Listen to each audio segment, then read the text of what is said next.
അബുദാബിയിൽ മലയാളി നടത്തുന്ന star one കമ്പനിയിലെ ശമ്പള കുടിശ്ശിക ചോദിച്ച് തൊഴിലാളികൾ സ്ഥാപന ഉടമയുടെ വീടിന് മുന്നിൽ സമരത്തിനെത്തി.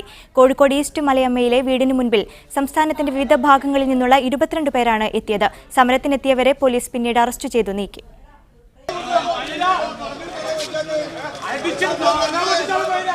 5 വർഷമായി അബുദാബിയിലെ സ്റ്റാർ വൺ കമ്പനിയിൽ ജോലി ചെയ്യുന്നവരാണ് ശമ്പള കുടിശ്ശിക ചോദിച്ച് സമരത്തിനെത്തിയത്. താൽക്കാലിക ഷെഡ് കെട്ടി സത്യാഗ്രഹം ഇരിക്കാൻ ഒരുങ്ങിയായിരുന്നു 22ഓളം തൊഴിലാളികളുടെ വരവ്. 2 പാർട്ട്ണർമാർ തമ്മിലുള്ള പ്രശ്നം കാരണം തങ്ങളുടെ ജോലി പോയെന്നും ചെയ്ത ജോലിക്ക് ശമ്പളം കിട്ടിയില്ലെന്നും തൊഴിലാളികൾ പറയുന്നു. നമ്മൾ ചോദിക്കുമ്പോഴൊക്കെ ഓരോ ഒഴിവുകേടുകൾ പറഞ്ഞിട്ട് നമ്മളെ ഒഴിവാക്കും.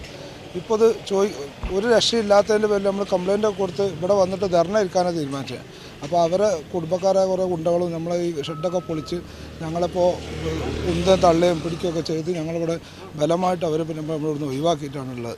ഉടമ വീട്ടിലില്ലാത്തതിനാൽ എതിർപ്പുമായി വീട്ടിലുണ്ടായിരുന്ന ബന്ധുക്കൾ രംഗത്ത് വന്നു. വയസ്സായ ആൾക്കാർ മാത്രം താമസിക്കുന്ന ഒരു വീടിൻ്റെ മുന്നിൽ വന്നിട്ട് സത്യാഗ്രഹം കിടക്കുകയെന്നും പറഞ്ഞ് ഇവിടെ വന്നിട്ട് ഇവരെ ഭീഷണിപ്പെടുത്തുകയാണ്.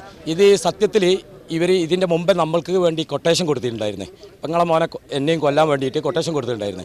അതേ കൊട്ടേഷൻ ടീമിലുള്ള ആൾക്കാർ തന്നെയാണ് ഇപ്പോഴും വന്നത്. സമരത്തിനെത്തിയവരും ബന്ധുക്കളും തമ്മിൽ തർക്കമുണ്ടായതോടെ കുന്നമംഗലം പോലീസ് സ്ഥലത്തെത്തി.